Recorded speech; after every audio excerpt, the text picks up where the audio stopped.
It's late at night, and we are back here on the Nights On, Lights Off podcast. It's episode 12. I'm Will Cladley from the Game Escape channel, joined as always by JayShy from Shin Megami Talks. And tonight we have an extremely special guest, Kyle, otherwise known as Apollyon, from our Discord server. If you're on that server, um, Kyle really has some great posts, great takes, and I'm told that an explosive episode awaits. So, gentlemen, how are you tonight? Doing pretty good. I am excited about tonight. How about you, Kyle? Yeah, I am too. Thank you for having me on here. It is an honor, and yeah, I'm looking forward to everything. Great. So, I figured we'd start, and we've got some like major topics, but I figured we'd start. Kyle, give us a little bit of your backstory. How did you become, a collector, a passionate gamer? What got you into it? Hmm, that's a good question.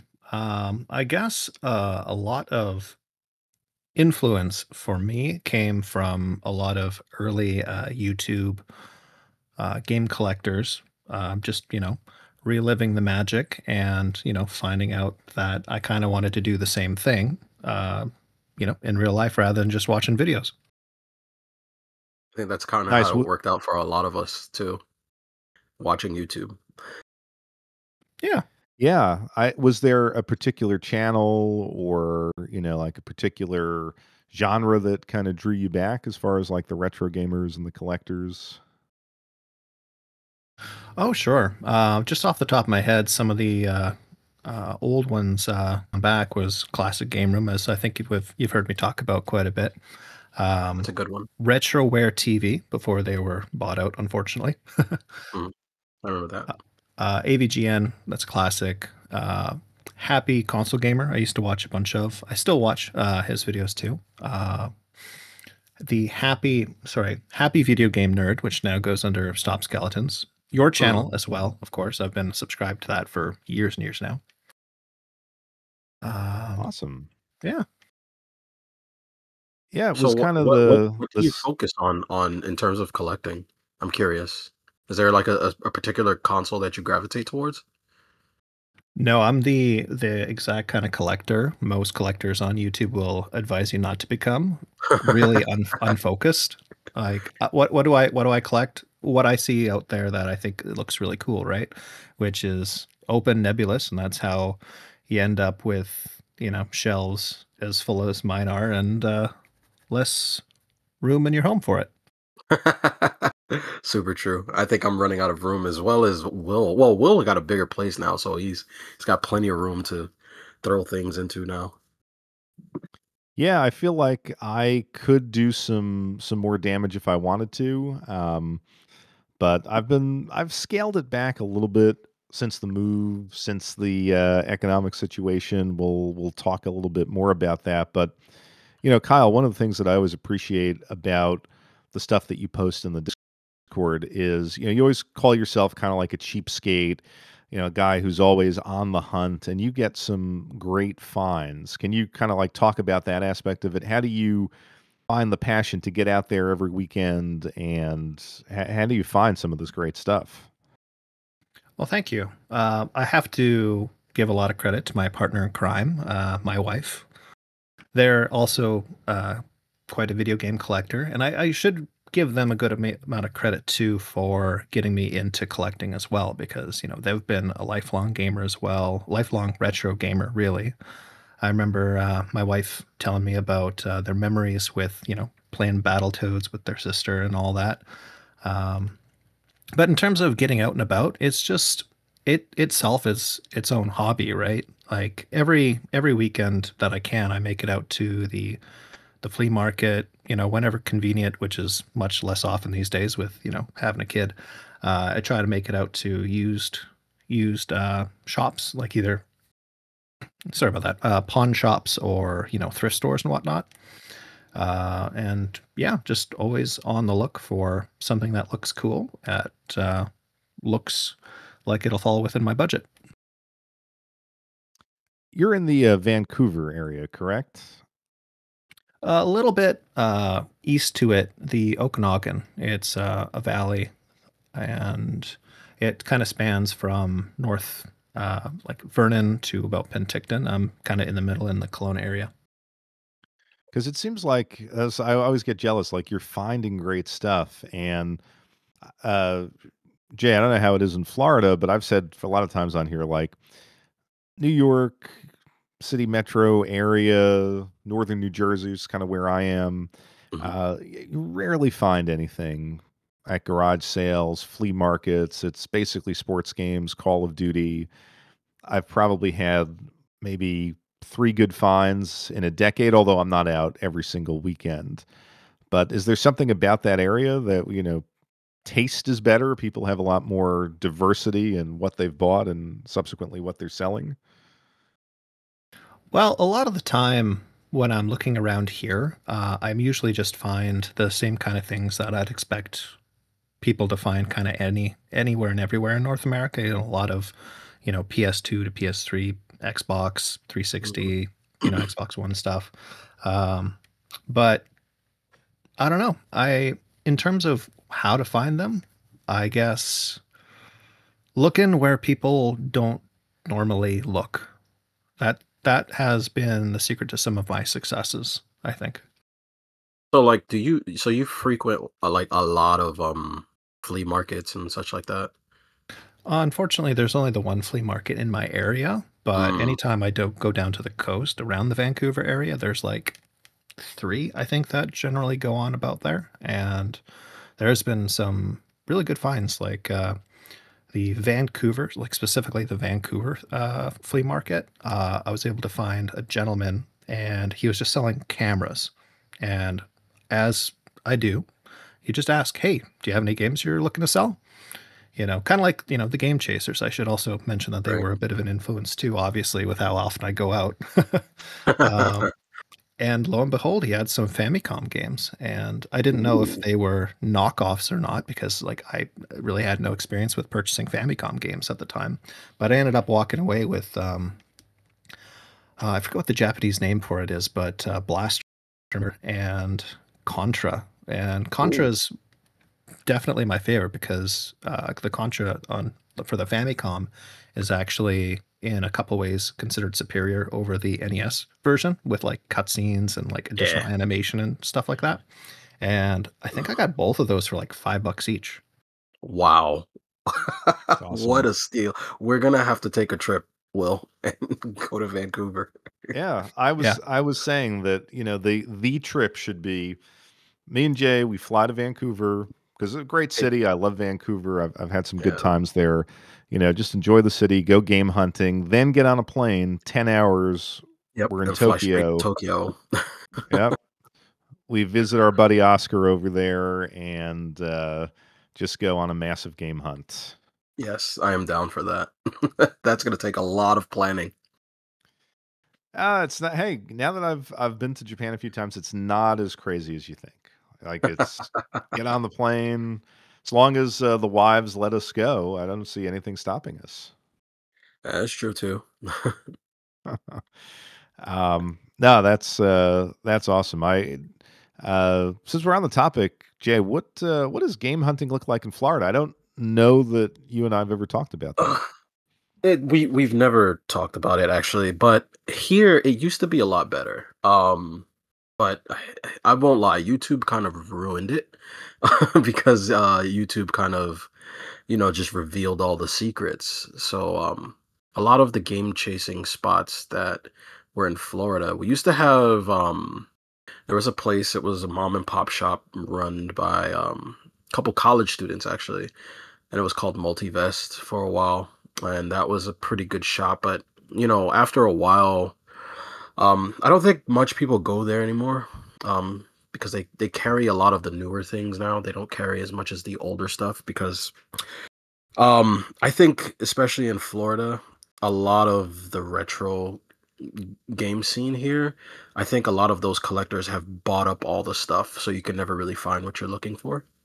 And but there was another place that my buddy used to run. It was called CD Trader, but he moved. to Central Florida, which is closer to the Orlando area. So I mean, if you want to find retro games, it's really spread out. You're gonna have to drive maybe 4 or 5 hours to get to a place that you want to visit. So it's gotten harder here. And nowadays, if you want to go to like a garage sale or something, everybody has a phone. They just check prices now. Yeah. Yeah, that is what it is. My wife and I go to garage sales. We especially when we first got married, it was just kind of like a hobby, and Hmm. I've probably been to I can't tell you how many garage sales, and even when you ask like, "Hey, do you have any games?" The answer is no, or it's just whatever's out there. And then Yeah. the stores, this has been a pet peeve of mine for a long time. I think I've said it on here. Like we do have some pretty good game stores in New Jersey. Like there's the famous Digital Press up in I forget where that is, Clifton or Patterson, Hmm. and that was it's a cool store. It's like half store, half museum, but prices are high and the games are like dirty. I just don't understand why, and it's not just them, it's like any store you go into. There's this town called Somerville not too far from us, and they have a really nice game store, like brand new, just came in, started business like right before COVID, right after. But you pick up a game there and it's just like it's dusty or it has a little smudge on it. And I'm a little obsessive compulsive. That drives me crazy. I'm like, no, my basement is cleaner. I have the better copies. So plus, again, everything that's good is behind the glass and overpriced. So it's a Yeah. kind of a rough scene. But I think we got to go to our first topic, and we have Kyle on because he has posted some. I'm not even going to call them hot takes. I think they're like some concerns, some researched concerns about the Nintendo Switch and game cards, and also to a certain extent 3DS game cards and their longevity. And this kind of struck a chord with Jay and myself because we've basically, you might say, mortgaged the future to buy hundreds of these games. And now it was a sobering wake up call to read some of Kyle's posts. So, Kyle, do you want to Hmm. kind of lead us into the discussion here? What is the concern? How did you discover it? And what can we do about it? I forget how I first stumbled upon this, but I've known for a little bit of time that 3DS. Well, actually, I didn't know 3DS, but Switch cards at least were flash memory, right? And flash memory is the exact same kind of memory that Nintendo just a couple generations before with the Nintendo Wii said, "Hey, yeah, don't store any of your games on on like a USB stick if you're using, that to hold your games, right?" And so I was wondering, hey, well, what changed between then and now? And there has been some advancements in flash technology, but ultimately it's still not going to last nearly as long as, say, ROM memory, like on our old games, spanning from like, the old Fairchild Channel F all the way up to, even the Nintendo DS. Wow, So, Fairchild. That's a name I haven't heard in a while. yeah, Yeah. I don't have a Fairchild. No, I don't either. I'd love it, but yeah, those are hard to find. I'm sorry. I'm sorry. I just took everybody off topic because I was like, wait a minute, Fairchild. I was like, wait, I haven't seen one of those in forever. Yeah, no Back on kidding. topic. Well, quick detour before we go back on topic. Fairchild Semiconductors are still in business, so they still Oh exist. wow, There could be a Channel F2, but anyways, that's wishful thinking. Like, I'm gonna keep my fingers crossed for that one because I would love to see that in action. yeah, it'll come out to compete with the Dreamcast too. Never gonna happen. No. So yeah, it's just as I was saying, for the topic though, ultimately flash memory decays and breaks down, right? And Mhm. how can they get around that for 3DS and Switch and also PlayStation Vita games as well, because Yeah, they're using the same tech. yeah, yeah. So So Because what let me they're just I was. Oh, sorry. Go ahead, guys. No, I was going to say, is it just a matter of compared to older technologies, like the time horizon is shorter, or is there kind of a technical reason where it's really truncated? Like, 5 years from now, I'm not going to be able to open up one of my Switch games, plug it in, and expect it to play. To like short answer, yes. Long answer has some twists and turns. What's the long answer? That'll be the fun part. So the technology of your Switch games is not only different in the longevity of how long they'll last, but there's also something else that separates them from pretty much every other ROM cartridge that you've ever owned. It's kind of crazy, but long story cutting short a little bit, your Switch cartridges are not just read only. Oh, Okay. This what does is that this is mean? That means they can be written to.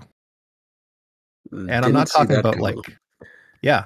And this isn't just like, like a battery back saves. The actual data on the cartridge itself can be written to. Huh.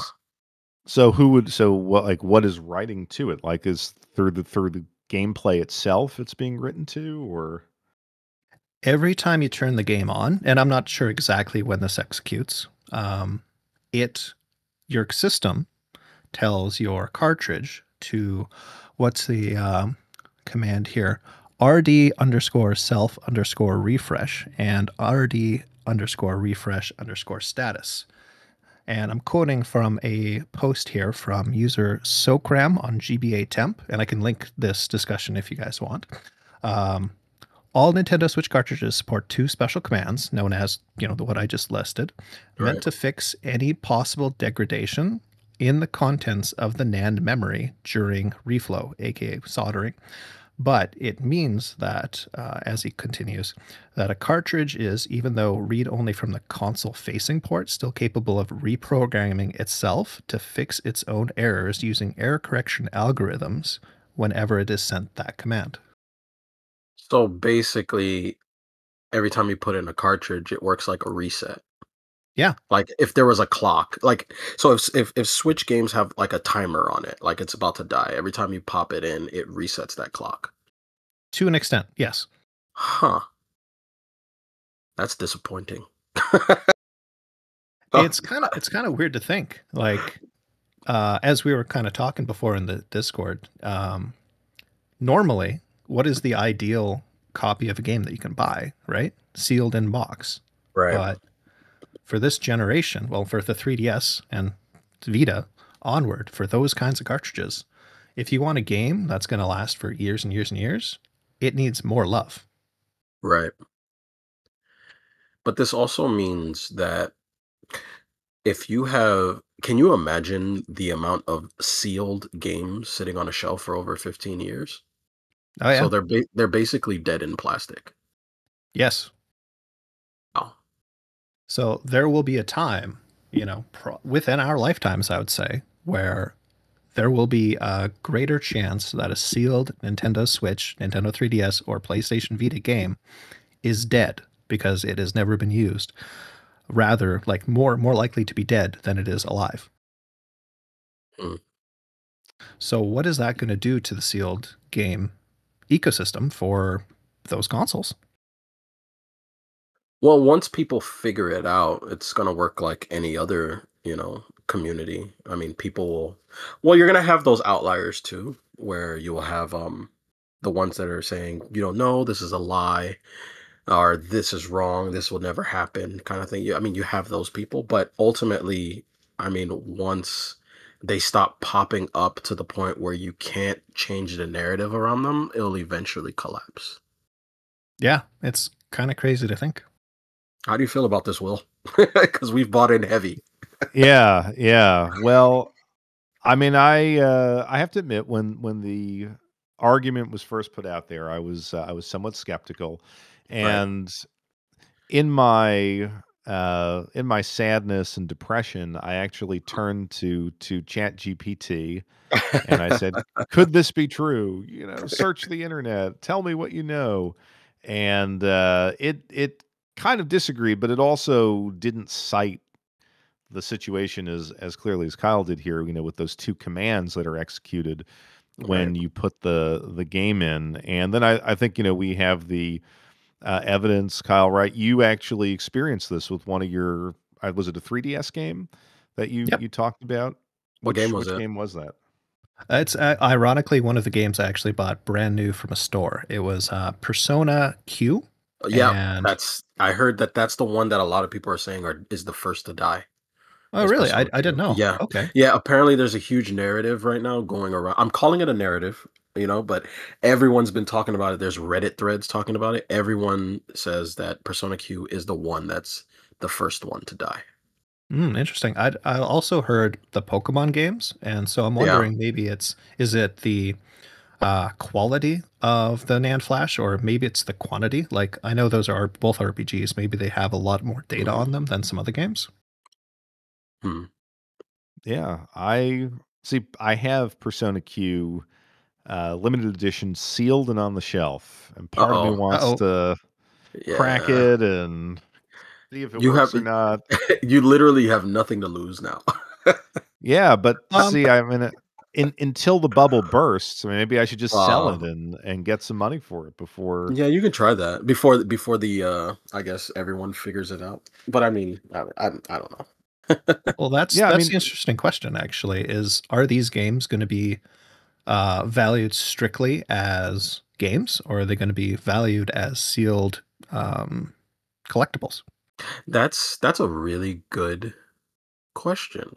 But like I mean, I I feel like they're already valued as collectibles, right? Because you can kind of tell the way that certain games are being sold. Like certain and I said this in a previous episode is that they even create versions of the games that have different covers. So people are going to search for that cover. They're going to treat a lot of video games either like vinyl records or comic books. So we're kind of already there. If the games don't play, the market will probably there'll probably be a different kind of market that will open up where it will be a bunch of investors buying up games due to certain artwork or certain seal ability because this will probably make the seal market like boom. Hmm. yeah, I don't know. I mean, it completely though it upends what we all thought about the Switch. Was this was going to be the last hurrah of physical media? You know, if you Right. loved physical media, this was the console that you were going to collect for. You wanted to own everything because the future just wasn't going to give you that classic ability to just plug a game in and play. And I think what we're saying here is no, that's not true. Your love of physical media, it's dying on your shelf. Yeah. Hmm. Yeah, definitely. It's kind of weird too because I remember when all right, do you remember when I sent you guys those photos of that big haul that I got from my friend's shop? I Yeah, Yeah. I do. remember I remember when I went there, he had a massive amount of Switch games. I mean, it was huge. It was actually bigger than every other, collection he had out there. He had so much Switch games and I asked him, I said, dude, would you take any more Switch games? He's like, I can't because I have so much. And it makes me wonder if there's a lot of collectors, offloading this stuff. Yeah, that could be a I don't question know. too. It kind of I don't know. I depends mean, on. I I'm sorry. no, go ahead, Kyle. Sorry. I was going to ask then. I guess it really what matters, and definitely more for a store than just a collector. I think because of the quantity of the product they have is the time frame of this whole thing. Yeah. Me- I don't even know. But remember, Will, I said that I'm wondering if there's ever going to be a time or a point in time where I don't think that Switch is going to be as popular as people say because there's just too much. And when I went to the store, I saw too much. It was a lot. Well, yeah, and then you were saying that the people who want a game will have purchased it already, so there's not going to Right, be that like FOMO, that rush.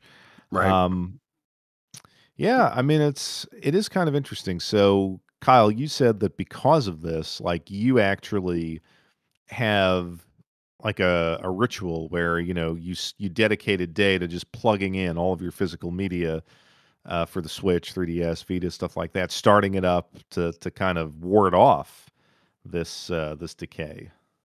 Yeah, that just started this year. My wife has gone through all of our 3DS games. I still need to go through the Vita games, and I think we play our Switch games often enough that I don't think we have to really do that for Switch games yet. But given time, definitely will.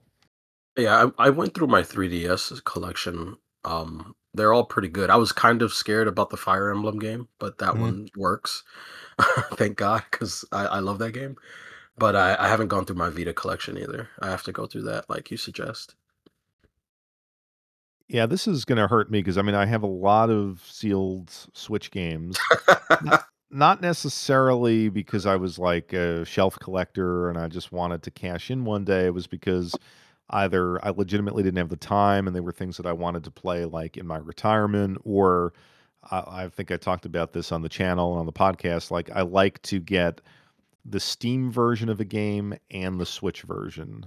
So the Switch is just my physical instance of the game, but I actually enjoy playing a lot of these types of games on the Steam Deck.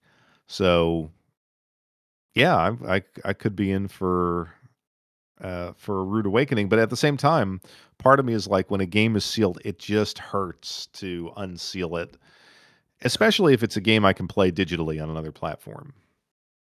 I mean, you could run the gambit of just holding on to it and hoping that the market shifts into a more collector's market where it's, oh, we want more sealed stuff. You could do that. Yeah, I mean, I don't know. I think when you're buying sealed games, when you're buying graded games, I mean, I think part of it is that you believe that this artifact of digital culture will work. Hmm. Like, I get that, okay, maybe you buy the $50,000 Wata Mario 3 or whatever, Super Mario 64, that whole scandal thing a couple years Right. ago. And you're buying it because, oh, you still have the great cardboard, the manual. Like, it is more than just a digital artifact. But I still think that there is some people want to believe that what's in the box works. And as Kyle said, right? The previous media kind of guaranteed that. Um, I fire up games that I haven't, say, like Super Famicom games, Genesis games, things that I haven't started in years, and they work. Mm. It's kind of scary that for these consoles, it may not work. Yeah, well, it's that saying, like a lot of things today aren't built to last. So a lot of the things that you buy 30 years ago are still playing and kicking strong, which is very shocking. Now, Kyle, all you have to do is basically start the game, these commands execute, and then you're good to go, or do you have to play it for a certain period of time? How does this work? So that detail is a bit more fuzzy. I believe you just need to start it up. I do think you do need to go beyond just plugging it in. I think you need to start it up, but I might be wrong on that. That's been our process so far with the 3DS games is not only starting them up to hopefully go through that refresh, but also to, of course, test to see as long as it is still working at the same time, right? See, with Persona Q, when I plug it into 3DS, it comes up. It's like, hey, you got Persona Q. And then you click A to start it up. And it's like, yep, your cartridge is broken. Wow. Like, not in those words, but you know what I mean. So Wow. how frequently would one have to do this? Is this kind of like once a year type of thing for the games that you're not playing regularly?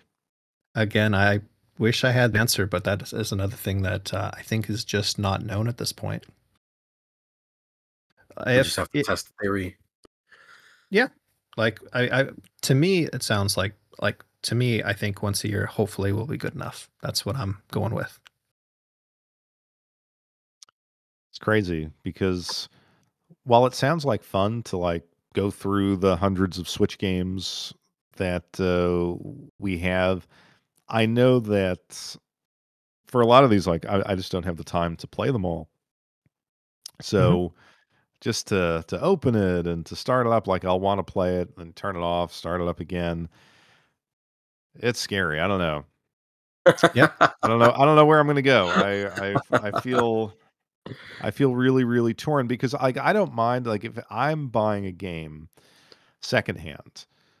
I actually I love a clean secondhand copy. Like that's the way to go. I don't feel any guilt playing it, but it still is like crisp and clean, looks good on the shelf. It's kind of hard to find. So I wouldn't necessarily be a bad thing to open these things up and do the once a year ritual. But then again, for some of them that are expensive, it's going to hurt cutting through that shrink wrap. Hmm. So, if you want to look at it more optimistically, the manufacturer of the what they call it, XROM, no, extra ROM, sorry, Macronix has uh, they've said that this storage should last as long as 20 years at this crazy high temperature, 85 degrees Celsius. So that's really really hot. So I don't know why they rated it for that, um, but whenever I read, these kind of ratings from the manufacturer of the product that they're looking to sell, I always look at that as kind of the most optimistic. But at least as long as they're accurate, you should be getting hopefully about 20 years, without plugging anything in. Well, that's true. I guess if I could retire in 15 years, which I can't, then, that could have been how I spent the first leg of my retirement, just plugging in all my flash memory games and refreshing them. Yeah. Well, this is I think a very important PSA out there. So I think those of us who've bought in heavily to this market, I think we need a strategy for this. And it'll Yeah. be interesting to see what other reports come out. Like, what's the next game after Persona Q? Hmm. Hmm. Cool. All right. Well, with that in mind, let's go to another topic that is distressing, but for different reasons. We've been talking about this now for the past couple of episodes. The tariff situation. Yes, the global economy has struck well, not retro gaming, but certainly import gaming in a very unique way. We're struggling with this, and Jay, you bit the bullet. You imported in the age of tariffs, and I know you have a story for us. So, how did that work out for you? Uh, yeah. I'm not gonna lie to you guys. The first time I did this, it didn't hurt as bad, but this time, yeah, it hurt. it uh, it hurt. So I was um I was looking up because I mean, you know how much I love the Mad Stalker game on the Genesis that we got a couple of months ago. I've just Oh yeah. completely fallen in love with this series, and when I went to my buddy's shop, I saw that he had a copy of it behind the glass, and I was telling him how much I love it, and he's like, "Well, the PC Engine version is way better." And I was like, "There's a what now? There's a PC Engine version?" He's like, "Yep, there's a PC Engine version." And the PC Engine version of that game has two additional characters. So there's three characters to choose from. And it has updated graphics. And it's a what do you call it? It's one of those you know how the Turbo Duo has different cards that you have to use to play certain games. So there's like the Arcade Pro card needs to operate Yeah. within the system to run the arcade game. It's one of those games. It uses high def graphics, so it needs an arcade card or whatever. Um Anyways, fast forwarding, I looked it up online and it is extremely expensive. Um, in the States, a Japanese version. It's triple in price if you were to import it. It's just cheaper if you import it, but it's still expensive. Even without the OB strip, it's expensive. And I said to myself, I was like, "Look, I want this game, so I'm gonna bite the bullet. I'm gonna buy this game." But um I knew I was gonna get hit with tariffs because this is in the middle of the whole tariff thing. I ordered it. There was shipping on the order. Now the shipping went up. It was pretty high too. It was about, if I had to, if I remember correctly, I think it was about $18 for the shipping. And then while it was in transit, that's when I got hit with the tariff. So what I did was I did some calculations of what it could possibly be. It looks like tariffs, if you were to order something, they're going to hit you with a 23% increase. And Wow. yeah, it doesn't sound like much, but it is really, really high if you buy a high priced item. Um, it looks like they add on the 23% based off of the gross payment that you paid for the item. So if let's say if you were to buy something that was $250, you're gonna get taxed with shipping plus an extra 23% tariff later on. Wow. So And what shipper was this? this was DHL. I didn't get to Okay. Well, they're choose. This was DHL. interesting. I didn't get to pick. I mean, I would always pick DHL anyway. You know how much I hate Japan Post. I can't stand Japan Post. So, but yeah. So let's say if Mad Stalker was $220, right? So you get that extra, let's say $20. So it's at 140. Then you're getting hit with another 23%. I think it came up to about $285. It came Wow. up to about that because that 23% was high. It was about $45. Well, that's crazy because right, I thought the tariff on Japan was 15%. Man, I did not get hit with 15. It was about 23. Maybe that's part of like DHL's processing fee for collecting the tariffs or something like that. Maybe, maybe I don't know, but because what happened, and this has never happened before. DHL, they actually sent me a message on my phone because I have an account with them, and they said we're gonna need a payment for us to finish this, and they named tariff in the shipping, and I was like, oh man, this is it, and it came up to about $45. I'm probably gonna have to run another test, unfortunately, just to see if my percentages are right, and I'm probably gonna have to buy something um a bit more doable. I think I can't go Mad Stalker high again. Um but yeah, I'll probably buy something and see. Wait, no, you know what? I think I am right because I did a Kickstarter that was in Japan as well, and I got hit with a tariff, and it was about the same price. I did a Kickstarter for, I sent it to you. It was a Time Crisis kind of resurgence bundle that comes with Yes. the two light guns and the foot pedals. So I Kickstarted that, and they charged me shipping, and then I think it was about maybe 3 weeks after the pledge ended, they asked for an additional charge. And I was like, what is this? But they never really said what it was. They just said that they needed it. Man, I wish I could do that. Hey, I just need some money. You don't need to know what it is. Just Yeah, but yeah, the tariffs hit hard. If you're an importer, man, you're gonna have to I remember what I said last episode where I said I think a lot of people are gonna buy what they want anyway. I think that they're going to be very picky and choosy now because I didn't think the tariff was gonna hit this hard. And it hit hard.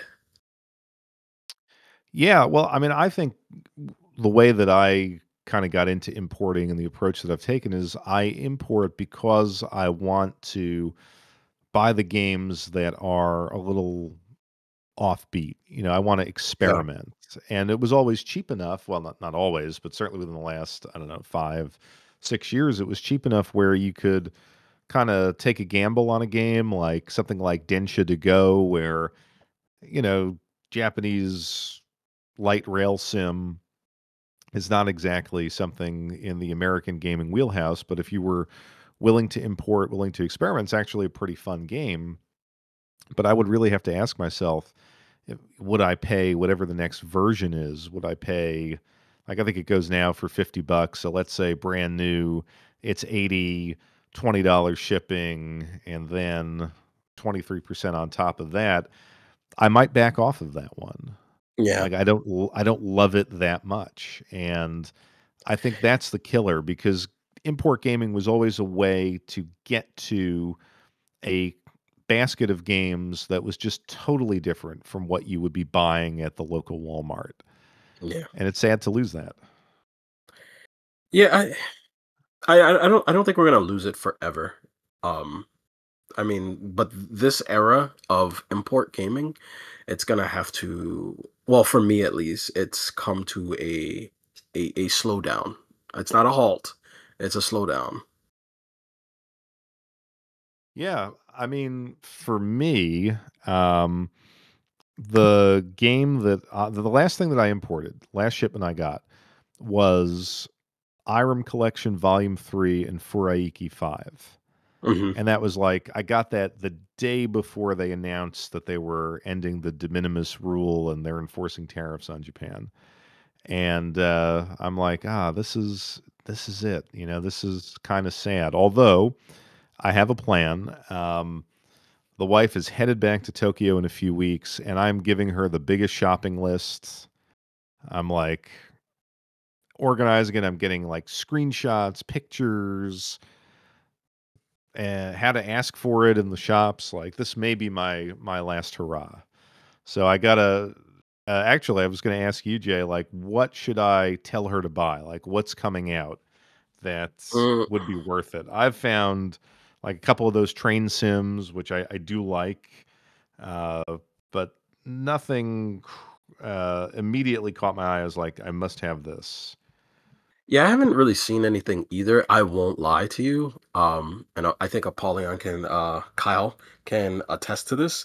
I haven't really been looking at Switch as much as I used to anymore. I kind of shifted my gears, but that doesn't mean that there isn't certain things that I think that she shouldn't grab. In terms of, let's say, Switch stuff, I think that Wolfang set was really good. I think all of the what do you call them, the Sega Saturn tribute stuff is really entertaining. I played that for a lot. The other thing that I saw coming were those what do you call it? What's the Super Deluxe Castlevania 3, like DS games that are on the Switch now? Okay. Those look really good. I'm not gonna lie, I almost bit the bullet on that. But I think the Mad Stalker just kind of it gave me a KO punch. Um, that was the last couple of things that I remember seeing. I noticed that Columbus Circle slowed down too. Very much So so. yeah, they focused on consoles, it looks like. By the way, Kyle, do you import at all? You know, I don't import per se, but I do like to seek out import games whenever I can. I've been thinking about diving into the Famicom that you mentioned it, like but not the regular one for sure, but the disc system. Mm. I've been thinking about diving into that, but I would assume that costs a fortune. So I just decided not to. Yeah, I don't know about the cost of it, but I would always be wary of any magnetic media, and I think the discs are magnetic. Wait, why should you be wary of the magnetic disc? Please tell me. Well, if you get it near a magnet, it's gone. Oh well, okay, that Mm. makes sense. That's that makes sense. I mean, I don't think it's at any more risk than any kind of like videotape from back in the day. So, you know, Yeah, but I'm trying to think about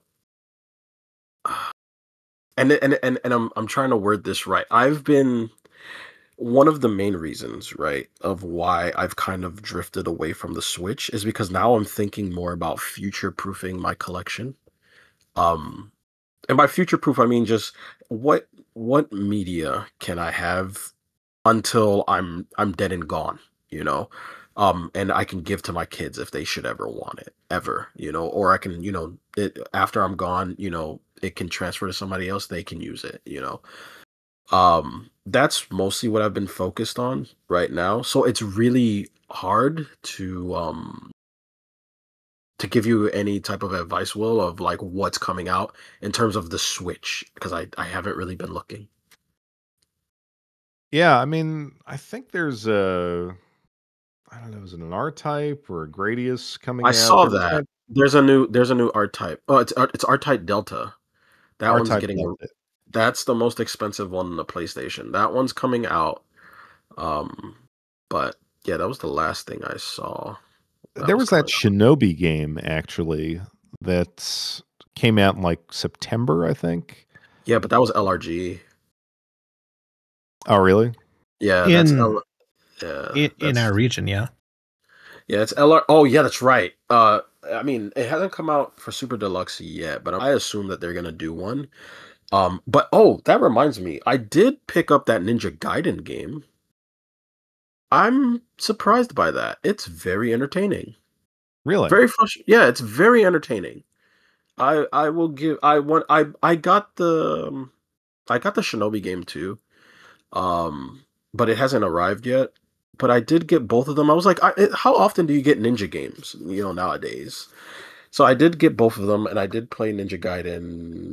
I don't remember what it's called, but it it's fine. I much rather get frustrated with the original, but this one's good too.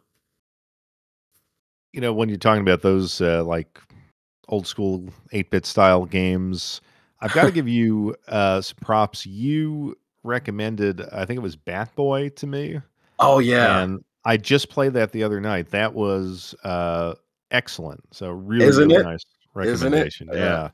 If Apollyon, if you ever, I keep calling you Apollyon, but it's because I'm looking at your name on the screen. But I Yeah, know all it's good. Kyle. All good. You need to grab a copy of Bat Boy. I think you would love that game too. And that's on what system? It's on the Switch. Think of a how do how would you describe this game? Well, isn't it kind of like an 8-bit Mega Man-ish game that has like an aesthetic of like a Common Rider aesthetic almost? Yes. I think you've described it well. It was like it just Super reminded me. Sentai. Yeah, I mean, it reminded me of like something that I would have picked up in the video store in the 80s. Yeah. Um, but obviously extremely well polished, like the 8-bit graphics. I shouldn't even call them like the 8-bit graphics. It's an 8-bit Pixel. aesthetic. Yeah, Yeah, Pixel. but with pixel art, but really, really sharp. Played it on the Steam Deck OLED. I mean, just popped off of the screen.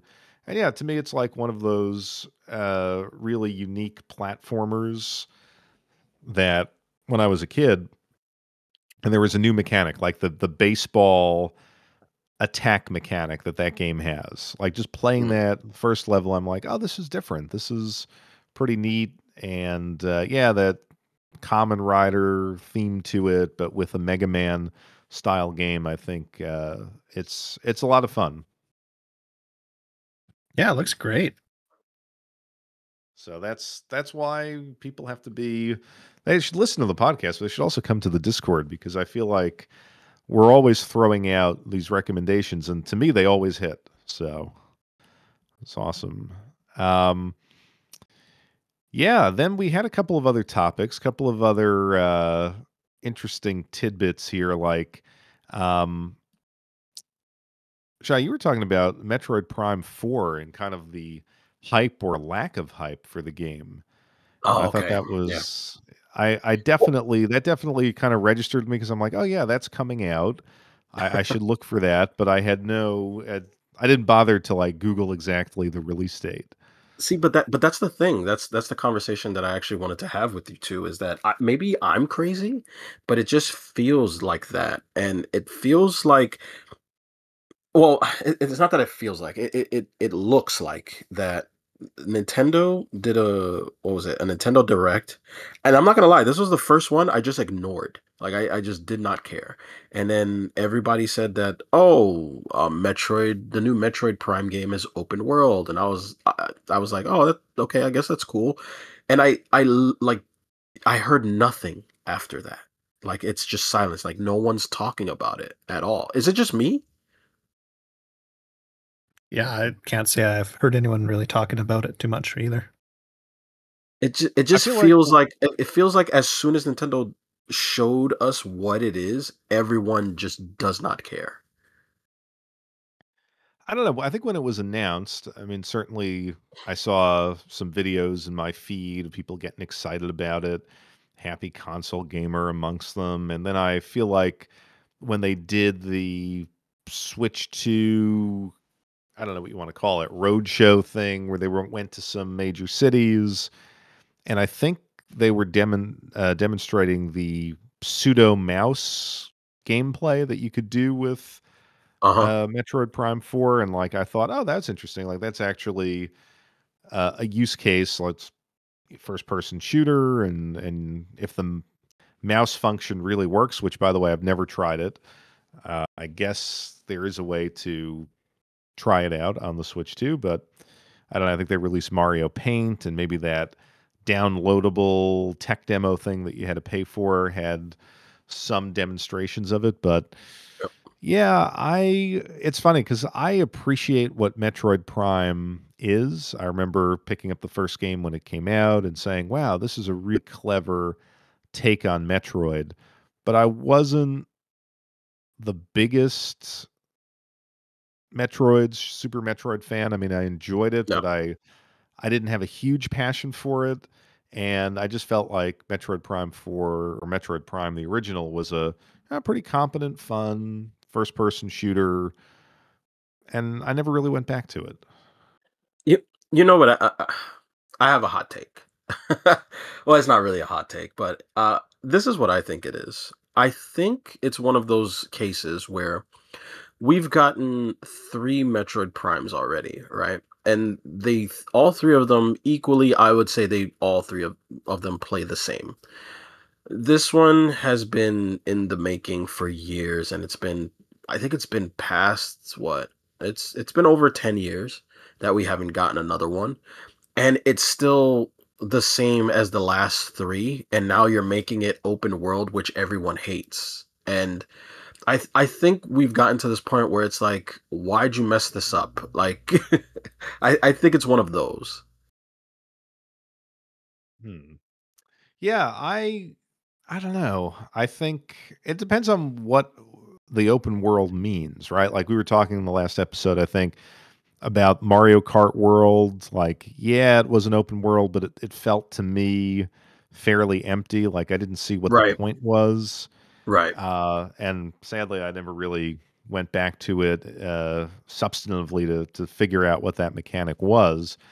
On the other hand, I was one of the people who really loved Halo Infinite, and not necessarily the multiplayer because I don't really do multiplayer, as you guys know, but it had a single player open world where you could just take on the map as you wanted to, and I thought it was challenging. It was pretty well done. I enjoyed my time with it. I mean, if Prime 4 went in that direction, I wouldn't be terribly disappointed. I th- to me, when I saw bits and pieces of the trailer, I couldn't finish it because I just kind of got bored. But when I did see the trailer and I did see the open world, it reminded me because it was kind of dull is not the word, but I guess it was empty enough to the point where it reminded me of the emptiness of Shadow of the Colossus. Um Okay. and Samus has a motorcycle. And it feels like they're going to use the open world in that aspect where you just kind of drive from one dungeon to another. That's what it looks like in from to me. It reminded me of the emptiness of Shadow of Colossus. And uh, if I don't think people were expecting um what's the word I'm looking for? I don't think people were expecting Metroid Prime 4 to be open world, but they were looking for that pseudo open world that they got in the last three games with something added to that. And it looks like it's going to be if you don't like the last Zelda game, I don't think a lot of people are going to enjoy the new Metroid. That's interesting because as you were talking, I was just thinking about the Zelda games, Tears of the Kingdom, Breath of the Wild, Mhm. and even when Breath of the Wild came out, it did feel especially empty to me, but I thought its emptiness kind of reminded me of interestingly like the old NES days where the games had some like pretty clear mechanics and you could enjoy them for what they were, but you had to add in a little bit of imagination. And I thought those games kind of forced you to do that. Mhm. And you could obviously, it had the physics system and you could approach tasks a little bit differently. And even though the world was empty, the immediate goblin camp that you had to clear out or something like that, it rewarded experimentation and it diverted your attention from this empty world. But I think on the Switch too, at least for me, when they do an open world game, I want more to do. I want a more lively, living world. Yeah, And if you're right in what you're saying, I think that will be a disappointment. yeah. Kyle, did you see the trailer? No, and I might not have too much to add to this conversation because I do have to admit the Metroid series is one of the regretful blind spots in my gaming history. But maybe I could look at it from this point of view. Do you think people maybe just at this point have open world fatigue? I agree. Yes, I do, and I think I would say it started with I would say it started with Ubisoft for sure. I don't know, Will, would you agree with that? I don't know. I Well, wasn't. people like the new they want to play a Grand Theft Auto every year. Yeah. So so it's maybe or maybe there's a certain kind of open world fatigue that they don't want. Mhm. Like I guess I they mean, don't want an open world that feels like a job. But Grand Yeah. Theft Auto gives you that sense of freedom, I guess. I haven't played a Grand Theft Auto game since, but whenever I hear people talk about Grand Theft Auto, it sounds like it gives you a sense of freedom. Mhm. And I remember when I played the last not the I didn't play the last Zelda game, but what was the one before that one? Breath of the Wild. Yeah. When I yeah. played that one, I thought it was fun for a while, but then I just kind of got tired of roaming around. I just didn't want Mm. to do it anymore. So maybe it depends on the game. Yeah. I think Yeah. where. Oh, sorry. No, no, go ahead. Go ahead. So I generally think, just based on my experience, open world games kind of fall down and get dull based upon one of two things that I think they could do better. One is I think a lot of open world games focus on size, whereas I think they'd be better served to focus on density instead. Mm, And so many of them, and you brought up Ubisoft, and I think they're the poster childs for this. Once you like open up your map to, in any of their games, all of a sudden instead of like a world to explore, it's almost like a giant checklist of things that you've got to do, just like a job, like you were mm, saying. mm. It's really weird. I've actually been playing an open world game recently that I told you guys about that I feel like was ahead of its time on the Super Nintendo called Dragon View.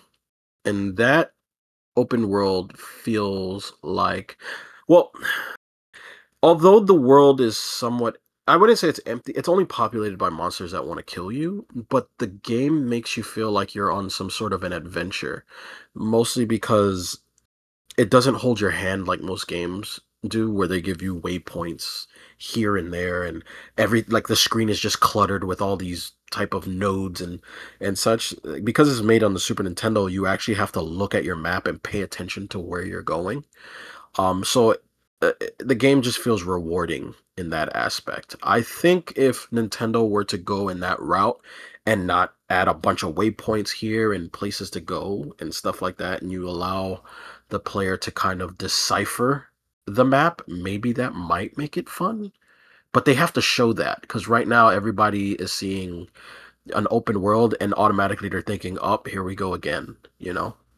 Yeah, I think you're onto something. I just started a recent replay through of Skyrim, and I'm playing it on my console at home. And Mhm. so this new version has survival mode built on. And it's like, hey, do you want to turn on survival mode? I'm like, sure. And one of the things that it does, and I really love that it does, is it completely disables fast travel, right? So I Mm, think in a lot of cases, with those waypoints you're talking about, I think fast travel really can cheapen the experience of an open world and the feeling of vastness that they're supposed to give. yeah. Yeah, I mean, I think a good open world game, gives you the illusion of freedom, and a bad one gives you, like you guys were saying, the sensation of having a job. And I think Skyrim, Oblivion, those were games that felt, especially if you didn't fast travel, reasonably massive and busy, where you were, depending on your character choice, you were put into this living space with a history, and you could sort of discover things as you went along. I actually think another good open world game that doesn't get enough credit is, I think it's called Red Faction Guerrilla. Oh, that's great. And Mm, yeah, Yeah. and so the hook there was, you're trying to start a workers' revolution in an oppressive Mars, and you just had a sort of terrain destroying Mhm. system, and it was like, well, anything that you destroy will contribute a little bit to taking down whatever you were fighting, the evil mega corporation. So you could smash through a factory if you could, and it was like really difficult. The NPCs were tough, but you could also smash a propaganda poster or something like that. Yeah. You could approach the world. You had a small subset of choices, but it felt like freedom. Like, hey, I destroyed that poster. I did something. Or if I planned a raid on a factory and just knocked it down with my hammer, and it rated each destructive action that you did. I think that's a positive example. But yeah, the Ubisoft games, fast travel here, check this off the list. Sort of bland writing. I've always said the best Ubisoft game to me was the Assassin's Creed Black Flag, because yeah. that one, right? You could just get on the ship. You could try to take down, the British or the Spanish fleet. You could land on an island and discover it. And then I felt like after that, the series just got very tedious. But yeah, we'll see what happens.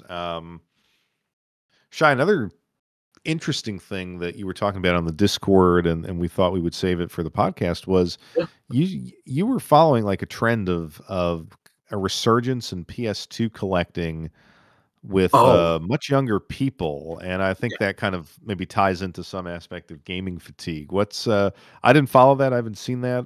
What's that all about? Yeah, so I've kind of fell down this rabbit hole of watching these younger YouTubers. They look like they're about the age of 19, 19, 18. They don't seem like they're past 20. But they're looking into our pasts. Like, they have this fascination with anything that came out post Y2K. They are buying up the game things like they mostly focus around the PlayStation 2. They don't focus around, anything like the Dreamcast or GameCube or anything like that. It's mostly just the PlayStation 2.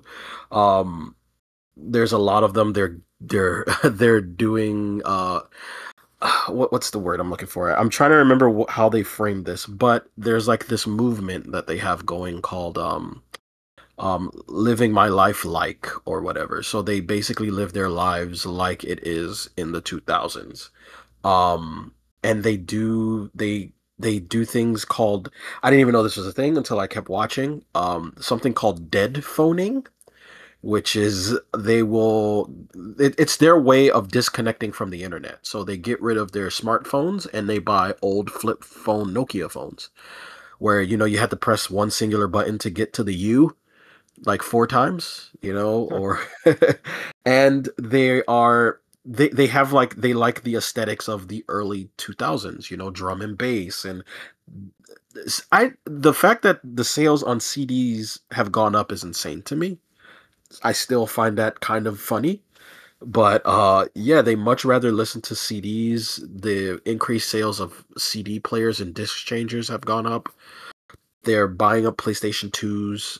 They're buying PlayStation 2 games. So I think uh that I think the price on PlayStation 2 games are probably going to go up because they're going to be buying them at an increased rate and they're going to be looking at this stuff.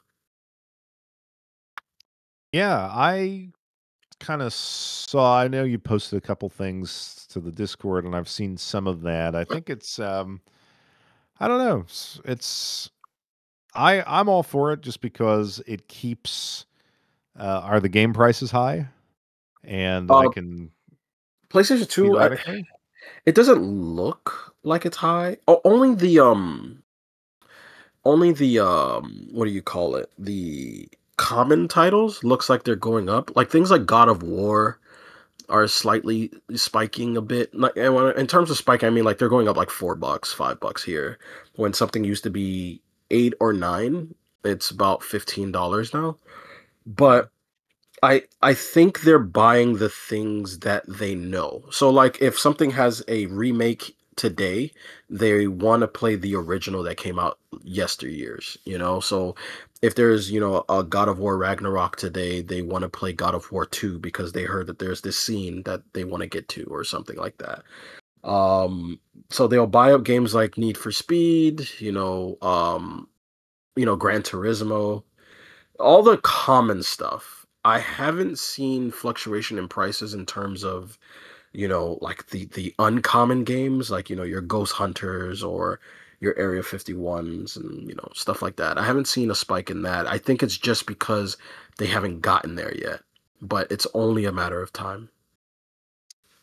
Yeah, I think this is part of like an internet thing. I was trying to remember the word as you were describing this. I think it's called like A phase? anemoia or something. It's whatever it is. It means like the nostalgia for a time and place that you never actually experienced. Oh yes, yeah, that's right. I did send you a video on that too, where there's this study going on, or there's a couple of videos where they're trying to figure out why Gen Z has this fascination with a decade that they didn't experience. That's probably where I heard it. Because I feel like, oh, I read something, heard something about this a couple months Yeah, ago.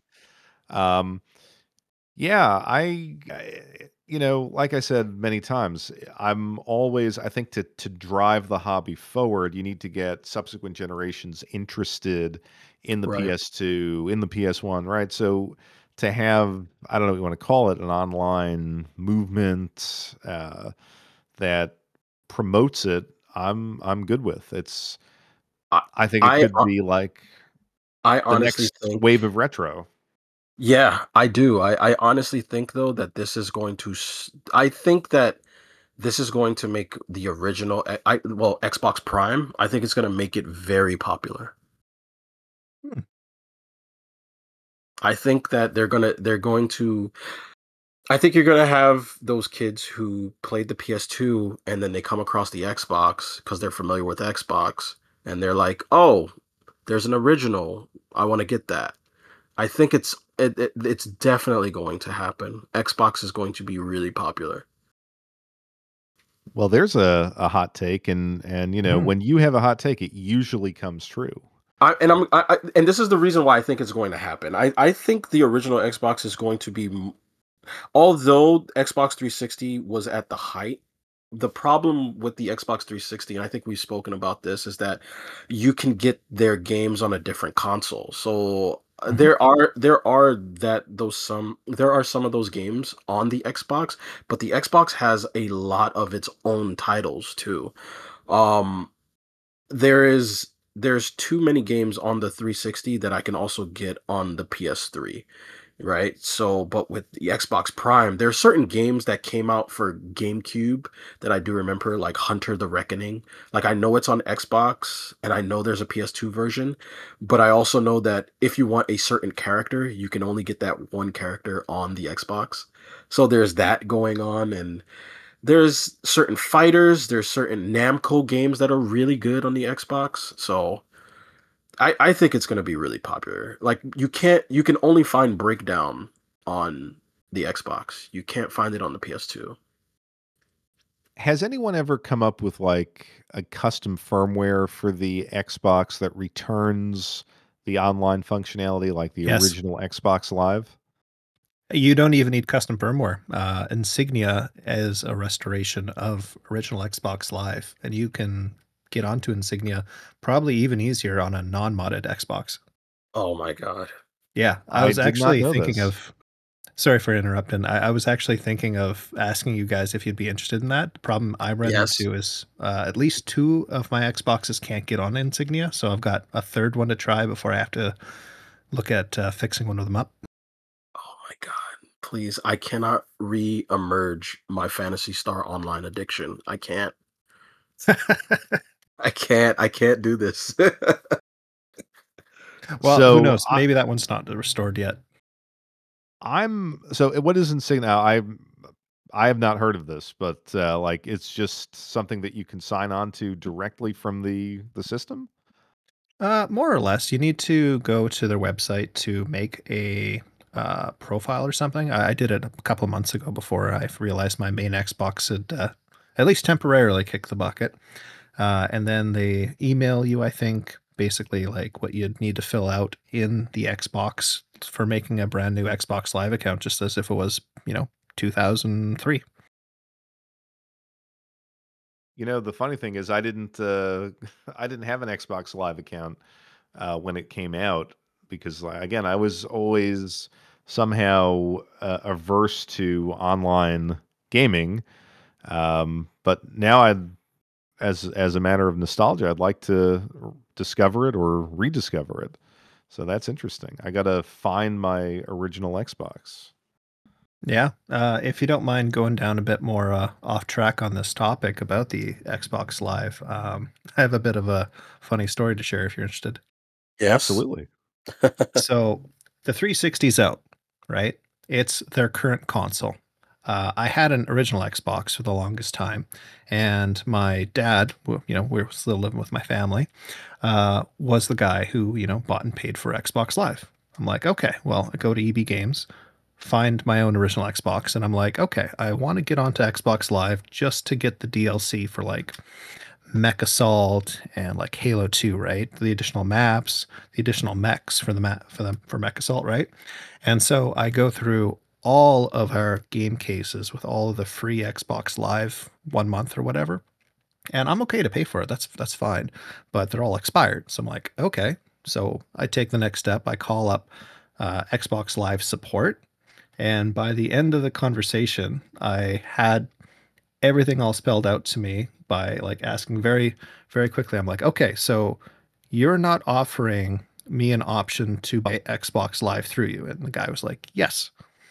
And then I asked, okay. And so the only way I can get Xbox Live if I find one of these passes to get on it for free and then subscribe from there. And he's like, yes.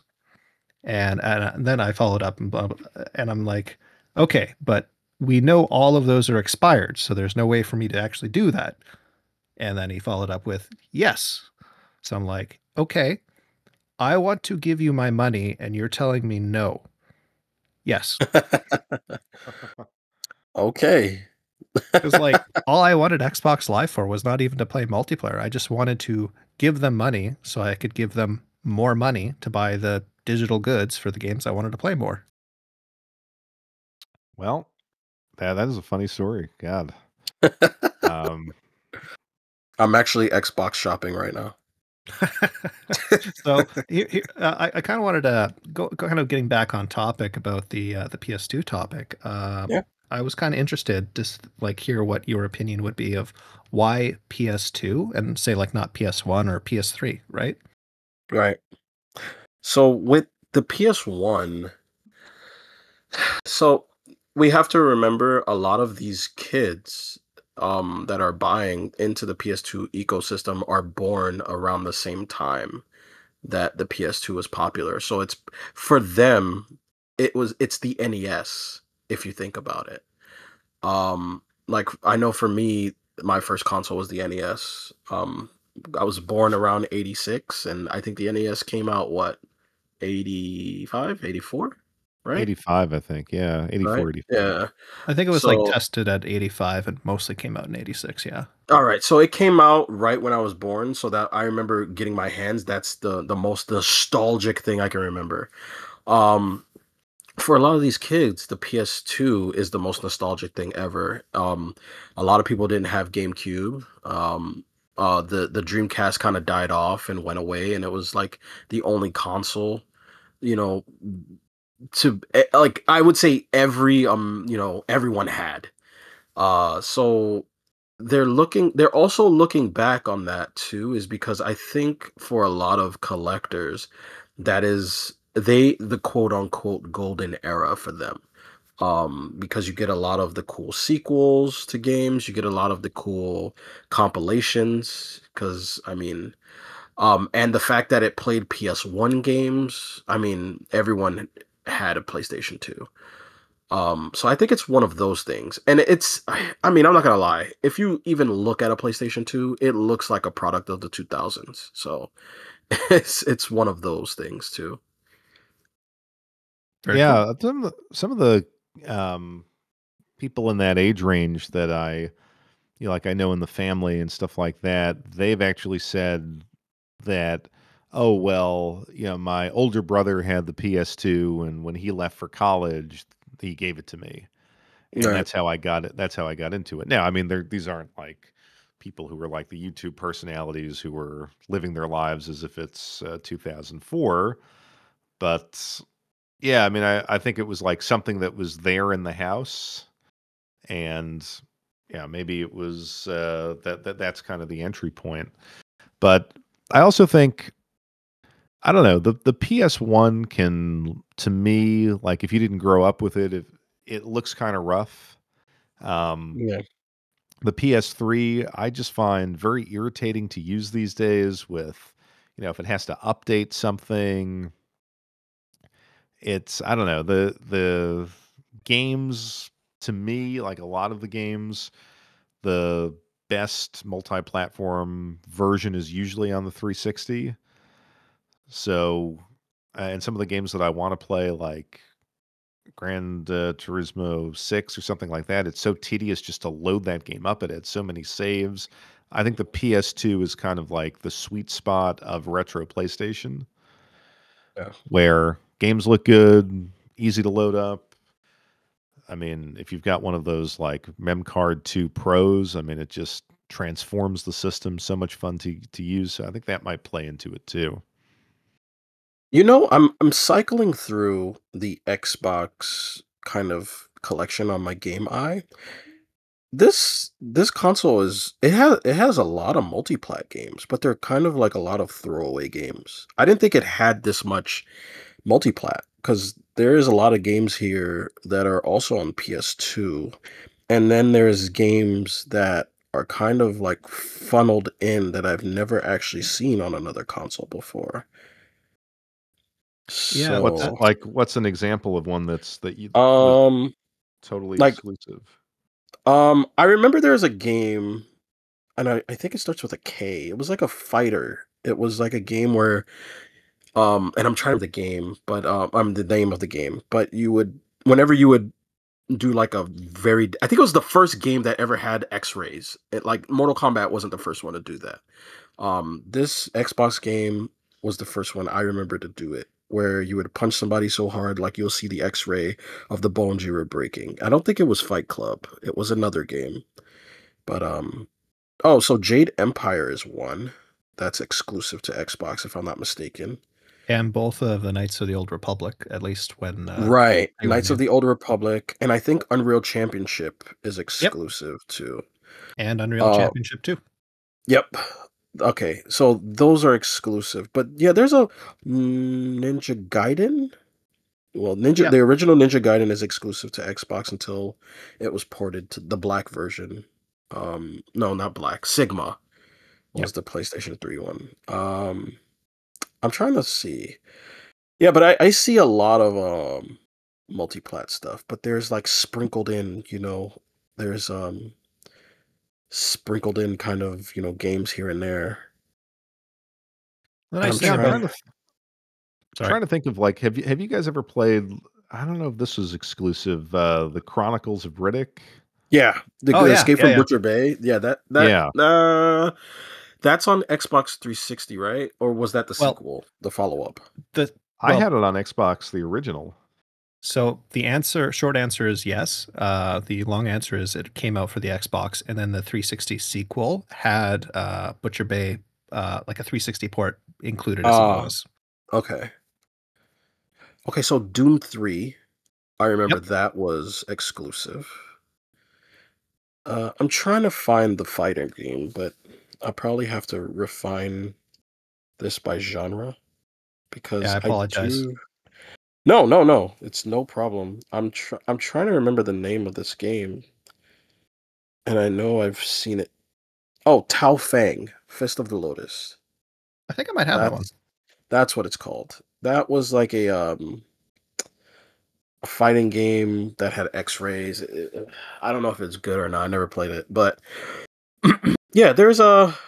I mean, the Xbox has certain games on it. It's filled to the brim with a bunch of PS2 titles. I didn't think it had this much, but apparently it does. Um, but oh, here it is. I'm sorry, not Taofeng. It's called Kakuto Kojin. That's what it's called. I remember it started with a K. Huh. Back Alley Brutal Fighter. How much is Cool. this game? $18. And That this was a that North American release. yeah. Chojin. Who made this? Let's see. Oh, Microsoft made this. That's funny. Oh, Dream Factory is the developer. But yeah, I can definitely see people looking for the outliers for sure. Like that game, the other one, Tao Fang. That's one you can't find on, PS2. I can definitely see there. Wait, there's a Bloody Roar game on the Oh yeah. Xbox? Bloody Roar Extreme? Of course, this Mhm. game's $100. Of course it is. Jeez. Well, it well, game I say it's $100, but people are selling it for 50. But oh, it's because it doesn't have the manual. Never mind. Made by Hudson Soft, guys. Get yourself Hmm. a copy of Bloody Roar made by Hudson. It's got a Hudson logo. Now you gotta buy it. Yeah, it's funny. Just gotta look at this now. Now, see, this is the new rabbit hole. See, this is the new rabbit hole right here, guys. I'm sorry, I didn't mean to do this. Wait a minute. Kyle has a pretty huge Xbox collection that he showed us. That was awesome, by the way. Thanks. Yeah, it's definitely by far the console I have the most games for. It was the console right after, I shouldn't say right after, long after the Super Nintendo. It was the next one for me, so it's got a lot of Mhm. nostalgia there. And yeah, this is this conversation is definitely my wheelhouse. Oh man, then you can kind of we'll definitely have to talk when I'm telling you, hey, my Duke controller is broken. How can I fix this? Mhm. I think one of the things, and maybe this is just one of my quirks, but unlike a lot of retro gamers who, they're not sports games fans, I actually thought the original Xbox had some really great sports games. Like they were multiplats, but the Xbox version was the best version. NFL 2K5 comes to mind, where the Xbox version actually had a halftime show, like Mm, with footage from the game that you were playing, yeah. which really made me jealous. I wanted to get that. I think they had the series, I think it was called like NFL Fever, and one of them, it's either 2003 or 2004, actually could force maybe 1080p, I think. Oh yeah. and it was So yeah, it was one of sorry. the few games to do that did that. Mm. Yeah, the system was kind of for its time a bit ridiculously powerful. One of the nice advantages is just what you're kind of hitting on there is if there is a multiplat that you're looking for, not always, but 9 times out of 10, the Xbox version will either look or run better than the other platforms at the time. And sorry about that. I kind of just trailed off there. Um, Yeah, you said that the Xbox games would look or run better for all multi-plats pretty much. Yeah, generally speaking, yeah. And they do have their own exclusives, which are, worth seeking out if those are the kind of experiences that you're looking for, like Stubbs the Zombies, the Blinks games, for platformers. Obviously, Halo, Brute Force. Yeah, Brute Force. Subs of Zombie is one that I've played as a kid. I love that game. Yeah, made on the Halo engine. Crazy, eh? Yeah, it's a good one. All right, now I'm gonna have to go down this rabbit hole tonight. See if I can get some of these before, because I'll be honest that Tao Fang thing that you're talking about, I had never heard of that Yeah. game. I Looks think I pretty only good. own 2 Xbox games, and it is, well, 3 if you count the second one. But I have Ninja Gaiden Black, but I also have that double pack that has Jet Set Radio Future and GT 2007. Is that what Nice. it's called? Yeah. Yeah, I love Jet Grind Radio. So whenever there's a Jet Grind anything that looks like it, I'm buying it. I don't care if it sucks. I'm buying it. One of Hey, my so sorry. gaming dreams involved an Xbox game I always wanted to play back in the day, a game called The Wild Rings. It was like a Mm, Japanese exclusive original Xbox wrestling game. mm, And I think it was programmed by Microsoft. Like it looked far and beyond anything that you were getting here in the States for that genre. And there was a way to play it. You had to like I think Splinter Cell, and there was a region free exploit that you could do using only that game, and then you could get the Wild Rings to run. And I never did it, but I did wind up emulating it, I think, on the Steam Deck when the Steam Deck first came out, and it didn't play great, but at least I got a taste of the game. yeah. Kyle, I'm sorry, man. I think I cut you off there. No, no, I'm terrible for cutting off you guys, so I apologize for that. I can't believe I forgot what you were talking about before, but you were talking about the resolution in some games. So yeah, there's like a large number of Xbox games. I shouldn't say large number, but substantial enough number that can either run at 1080i or some even at 720p when you run them. Like for the time, like playing Soul Calibur 2, if you want it to look as sharp as possible, you could run that in 720p on the Xbox, and it looked fantastic at the time. Wow. I'm just trying to think of like, so the Xbox came out in 2001, and its life cycle ran through about 2005. I'm trying to think like back in the day, especially 2001, who would have had a television capable of outputting in 1080i or 720p? Yeah. I like those were really expensive televisions. Yep. Yep.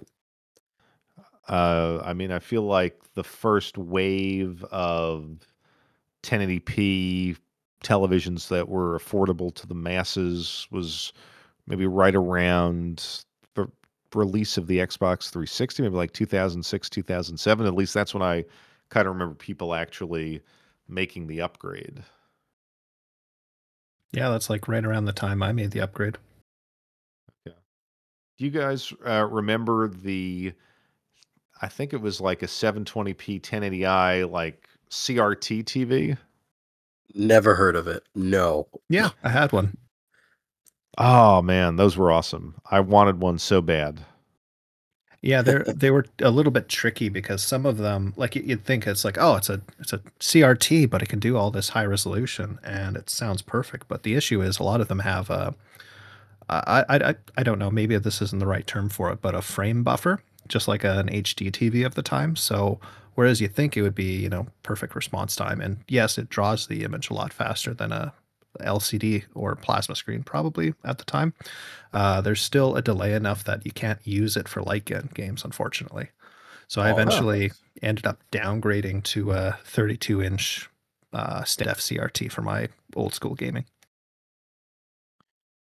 Wow. A friend of mine had one, and I was always kind of in awe of it. He had this like fireplace where you could actually set it atop the fireplace in like a corner of his room, and I'm thinking that must be a pretty powerful, powerfully built fireplace because that television was like probably like 150 pounds or more. Hmm. And then most recently, when we were house hunting, we came across a house that had one of these TVs um, in the basement, and I'm like, could I buy this TV with the house? Do not move this from the basement. But we uh, we lost on the house, so could that have was just my bought the chance. TV. Yeah, but see, I had no way to I had no way to Move it. move the Just thing. just strap that thing on top of your car. Just Yeah, well, now I have space for one, but at that point, I'm like, yeah, if I bring this yeah. back into my condo, my marriage might be in jeopardy. But yeah, those good times. You see, there's probably some 20-year-old listening to this saying, "Oh, I wish I had lived through that the early 2000s 150-pound 720p TV era." Yeah. Everybody wore black trench coats and dark shades at nighttime, Oh because yeah, apparently that's what they think it looked like. Yeah. yeah, man. I don't know. I it's funny, right? Like everyone's nostalgia, like I venture to say that we have some degree of this anemoia for Japan, right? Yeah. Like, why do 80s we Japan, 80s 80s, 90s. Japan? Yeah. W- and some of that culture like made its way to us, but we weren't there on the ground. Yeah. Um, so I guess every generation has that, but I do find it amusing. It's like 2005 America. I don't know. Yeah.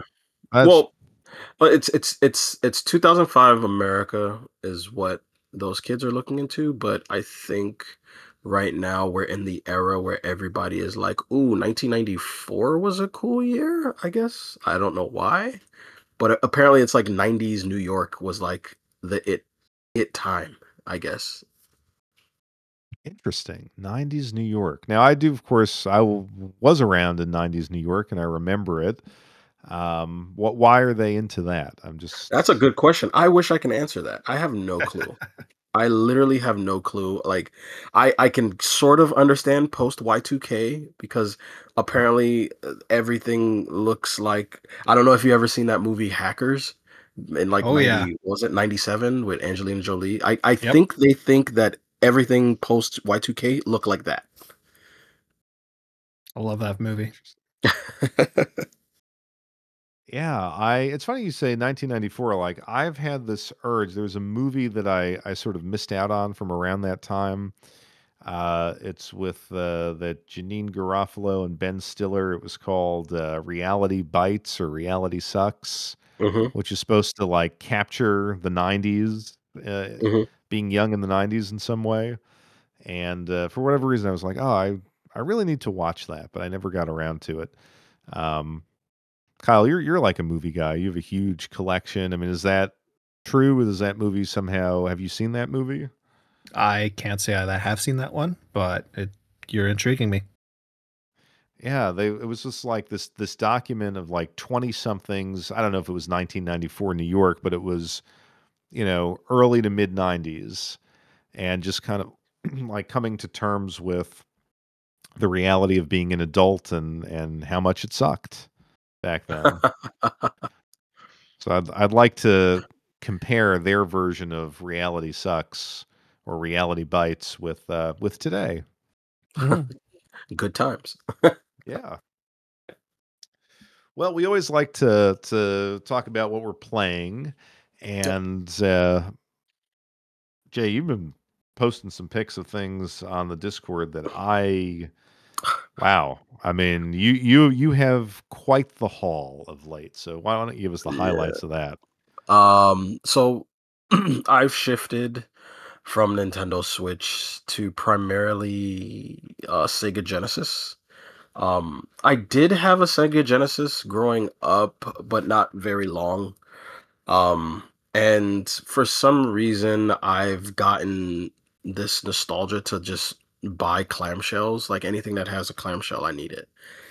But I noticed that there's a lot of games on the console that I never played, and I think buying the Columbus Circle was the start of it for sure. So I did. Let's see. So because I got a lot. And most of it's all Sega Genesis. So I did, like I said, I got the new Ninja Gaiden. We can get that one out the way. I got that. I got the new Gal Guardians for Nintendo Switch because I like the first one. I've been, what's the word? I've been indulging in a lot of Afterlife games as of late, which are a lot of Kickstarter games. I've been buying a lot of stuff like that. But I've been playing, I got my hands on the X-Men 2 for Sega Genesis. I got my hands on Sweet. Spot. Yeah, that was really good. I got my hands on Rocket Knight Adventures. Uh, these all have the boxes.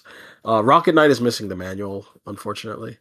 Um, the other one I got was Spider Man. I got Batman Returns. I got the original 1980 Batman on Sega Genesis. I bought Superman, and I think I got. Oh, and I got Streets of Rage 2. I also bought this game from Spain. I imported, which is weird because I didn't get hit with an import cost. It's probably because, well, they told me that I wasn't going to get hit with tariffs because I bought this product before, so they were going to pay the tariff off for me. And I bought it from a company called Tuxedo Games, which is in Spain. They made a game for the Mega Drive called Coloco DX, which is like it's like a puzzle game, I guess you can kind of say, where you basically have to take this hovercraft and you have to guide it through like mazes of like hazards and pick up survivors and then take them back through to the safe point. But you have to do it under like a limited amount of time. It's super addicting. But it's really good. And I also finally got my copy of P47 2, which I've been waiting months for. So that was pretty cool. Oh, and I think I got a copy of Valkyrie Profile, complete in box. That was pretty cool. And I bought one Super Famicom game. Well, two Super Famicom games.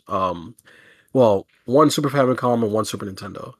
I bought Rendering Ranger on the Super Nintendo, and I got my hands on Psycho Dream for the Super Famicom, which is an arm and a leg. That is an impressive list there. I'm not gonna lie. I was shocked when I got my hands on Psycho Dream. Yeah, I, my God, and it was completed box.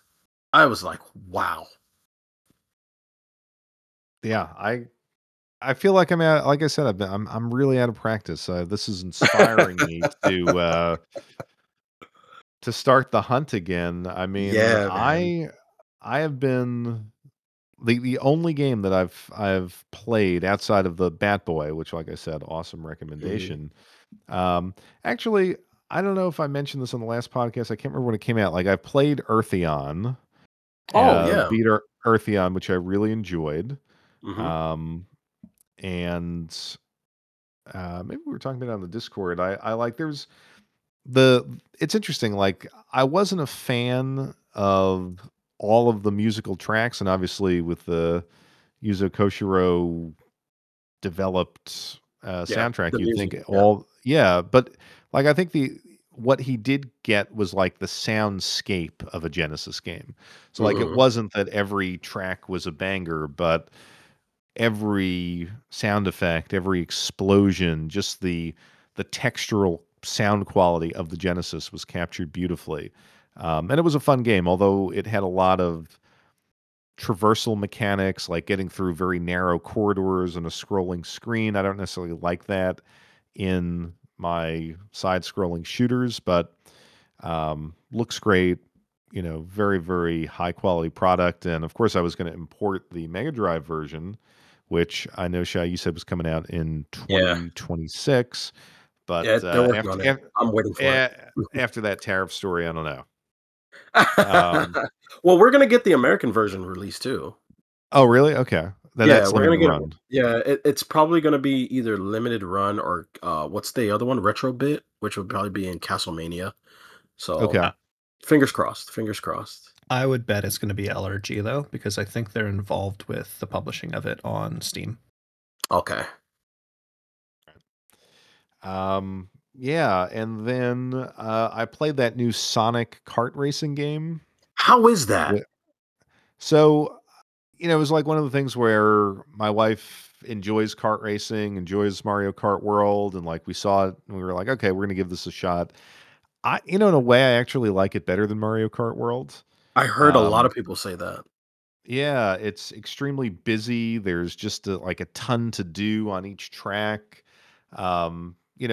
It's a more graphically powerful game with some creative track design. Like I don't think it's quite at the level of Sonic Racing Transform, the one that came out on the Wii That one U. is I think. fantastic. Yeah, Wii U is Yeah, fantastic. to me that's the high watermark of that series. But Mhm. it was surprisingly good, and it was an impulse purchase. We paid full price for it, but we have gotten a lot of enjoyment out of it. So, you know, I'll just one of those things like maybe Black Friday when it's half off. Like I think it's a really good pickup at that price. And then you guys know that I'm a fan of Woot, the website Woot, Mhm. and they Mm-hmm. had a sale, and I picked up a couple of games that I was missing, like The Messenger, um, some visual novels, but I haven't played them yet. So um, I think, yeah, that will pretty much do it for me. Kind of anemic. Kyle, what have you been playing these days? Generally, as I said before, I just recently got back into Skyrim a little bit, but before that, I was finally giving Street Fighter 6 a shot, and in a lot of ways, it feels like this is like the fighting game I've kind of always wanted, in that, you can make your own character, you can learn different moves from other different fighting styles, and best of all, it's a Street Fighter game, which is, my favorite fighting series that I've played, right? So it's Mhm. a game that feels like tailored to me specifically. That's been a lot of fun. I did get a chance to Interesting. play Street Fighter 6. I thought it was pretty good too. Yeah. Surprisingly, it has a little there's like this sense of weight to it that I'm not used to, but Mm. I thought it was fun to play. If you guys want a hot take, here's this. In my opinion, all of the best Street Fighter games have not been odd numbered. Oh, Yes. interesting. Yes, he's I he's can see right. that. He's right. Yeah. People are 3 going to is fight me on awesome. 3. I don't care what anybody says, 3 is amazing. 5, I think I played a bit of it. I don't know. From 4, like, I appreciated that it was a bit more aggro focused, but I, Uh-huh. I I found it hard to get over how, like, ugly they made all the characters. I don't know what they were thinking. The characters were ugly and the jumping was floaty to me in 4. Mm. So yeah, I agree with you completely. But Oh, I I was I definitely have actually, to say that number 1 was not good though, I'm sorry. yeah.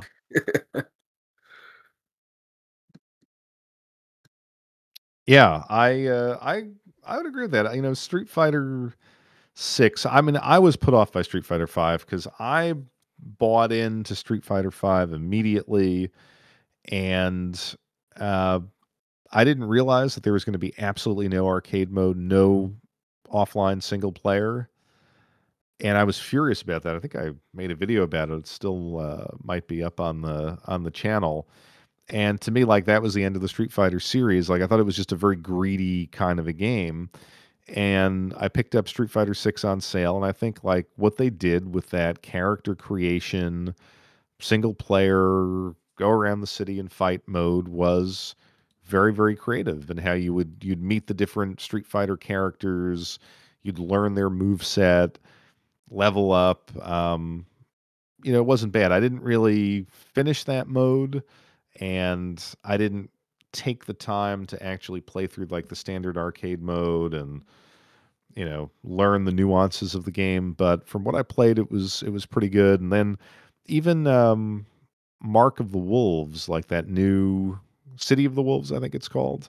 Hmm. Um, I think that borrowed some of the concept. Like it wasn't necessarily run around the city open world game, but it was a traverse the city, kind of a format that give you a little something more than the standard single player game. So I think that's a positive.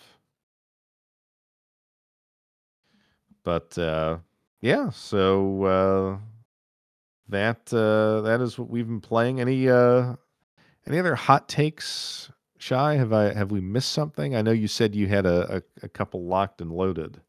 Did I? I did. I think I did. Hold on. Let me pull up my schedule here. Let me.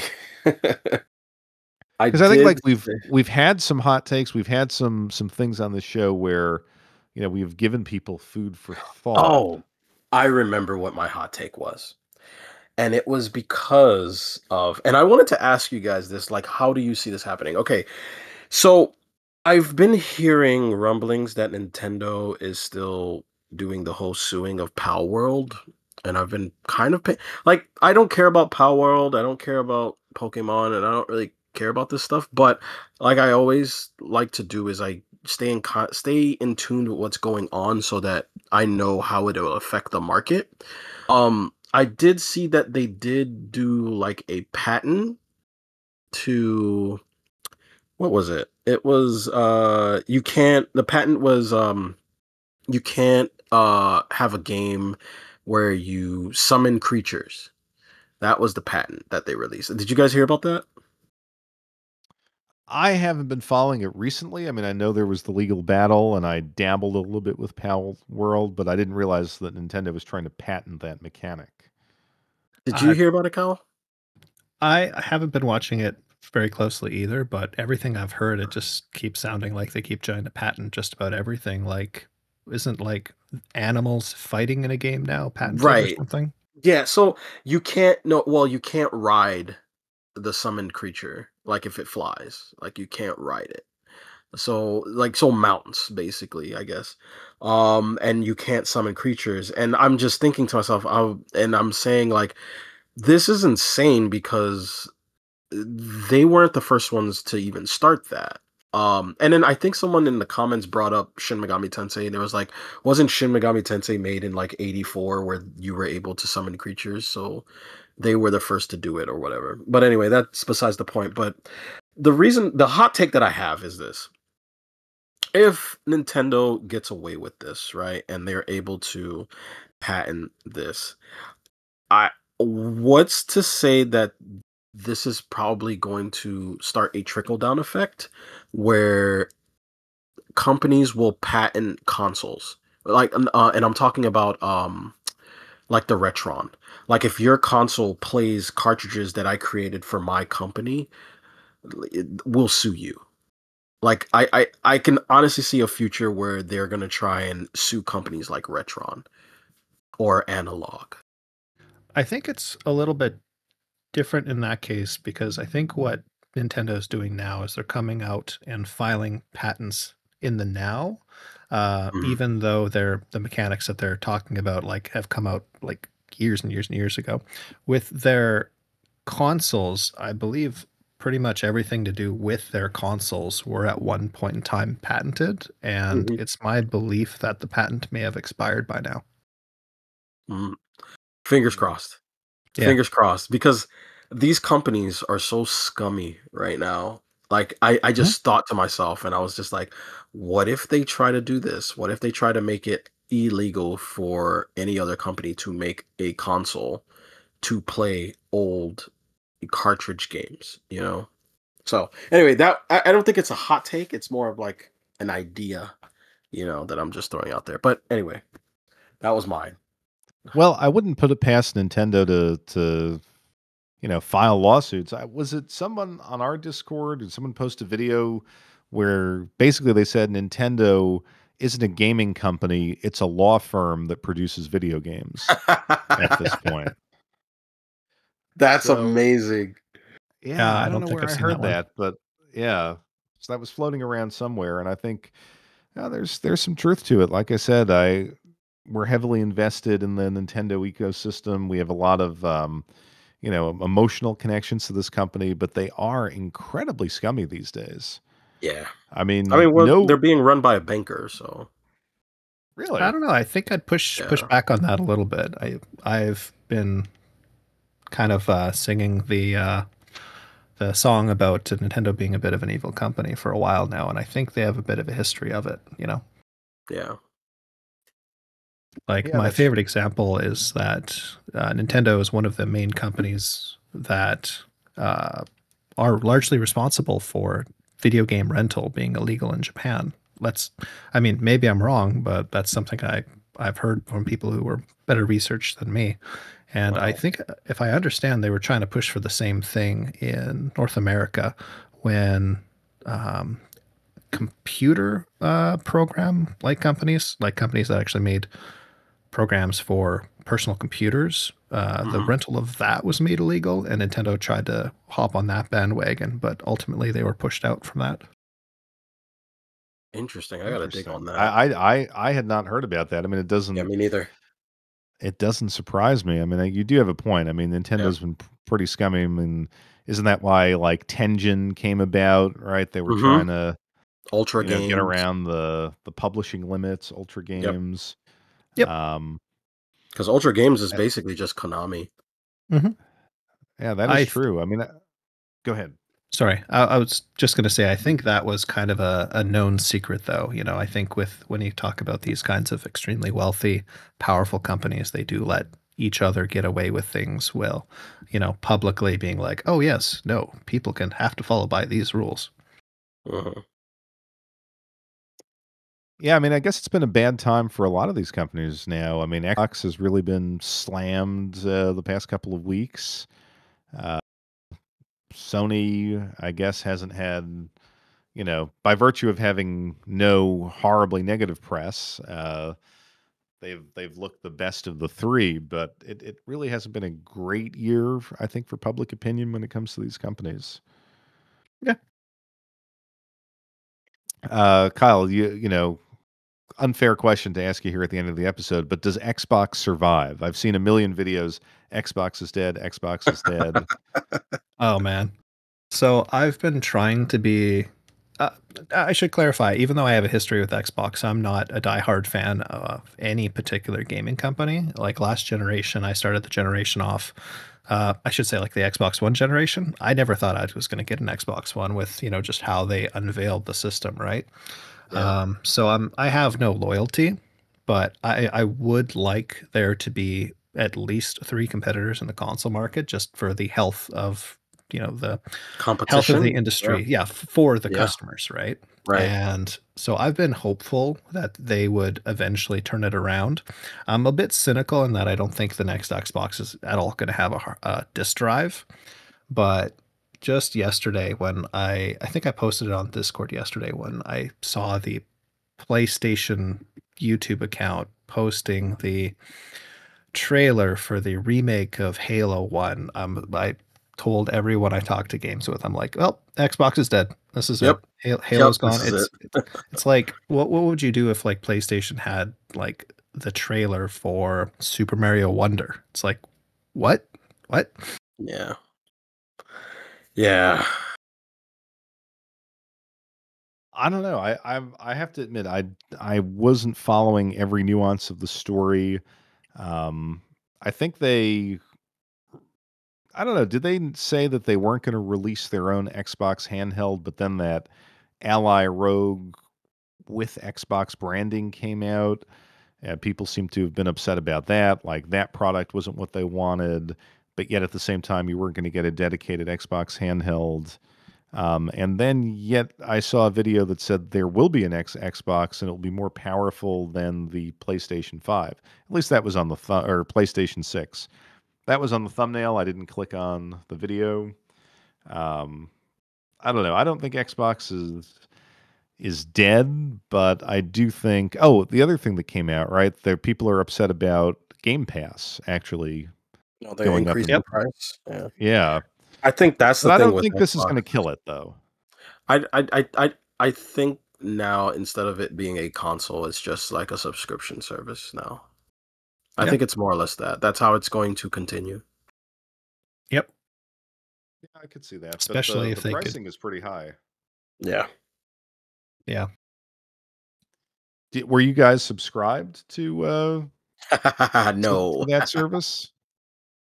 No, I'm a terrible Xbox gamer because I don't think I've really much ever paid for Xbox Live. I think the last time I paid for Xbox Live, it was sorry, this is again before it was Game Pass. Even it's when they offered me a Xbox Live for $1, and Sunset Overdrive, the game itself was cheaper than the DLC, which was already on sale if you're an Xbox Live member. So I paid them the $1, immediately unsubscribed, and then got the game cheaper than had I bought just the DLC. That's like That's the one time I think. hilarious. That is hilarious. I've been a Game Pass subscriber for many years just because my wife has a family member who works for Microsoft, and he would always give me like the friends and family discount. So it was worked out to be pretty cheap, but even that went up in price over the years. And this year, I don't know if you changed jobs or something, but I did not get the friends and family code. And then I'm like, I'm not paying for this. And honestly, I never used it quite as much as I thought. Like occasionally a new game would come out, I'd play it, and day one, and oh, it was pretty cool, but it was not something that I returned to like in the same way you would return to Netflix or Hulu or something like that. I just thought Steam was better. Uh, Yeah, I mean, like, there's something more satisfying to me about buying a game on Steam that's heavily discounted for $4 than paying $30 a month to download something quote unquote for free from Game Pass. Speaking of that, I did see something interesting speaking about digital games. I saw that a lot of people are upload what are they doing? They're creating their digital games from GOG on discs. Have you guys heard about that? I have not. Yeah, so I watched one video on that, and it actually kind of opened my eye up about something I didn't really know existed, and that was, well, I should say I knew they existed, but I didn't know the details. The M disc format for burnable Hmm. DVDs and Blu-rays, because my experience in burnable CDs is that they're definitely going to die a lot faster than any like press disc, but Of M course. discs like Millennium discs are they advertise them to last 1,000 years, and I don't know if that's the case, but apparently they've gotten over the hurdle of burnt discs, I should say, not lasting that long, and that's a pretty cool development. Yeah. I thought it was cool when I saw it. Yeah, I have yet to start up a GOG account. I always say I should do it, but Yeah, Highly recommend it. yeah, definitely should. You definitely should. Yep. I've backed up plenty of games that I bought from GOGs directly onto my a separate hard drive. Absolutely. And sometimes they're also the best place to find the best version of a game. Little bit of a rabbit hole here. At least a couple of years ago, before id Software published, I think Night Dive was the one who developed the Yeah. recent Doom 1 and Doom 2 collection. Hmm. And so I'm not sure if this is the case with this. I doubt Night Dive would have had this mistake continue forward. But at least on Steam, the version of Final Doom that you would buy actually wasn't the final version of that um, WAD, that's what they call it. Hmm. Um, but they had the final version on GOG. So there was a couple like small fixes here and there.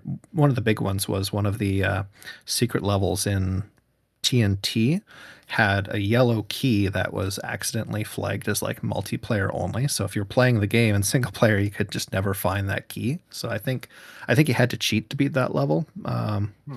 But that was the version that was generally sold on shelves. It was only some small batches that came out with the proper fixed version. And when GOG put Final Doom, I should say, for sale on their service, they had the final version, whereas even up to like 2019, 2021, Steam still didn't have it, right?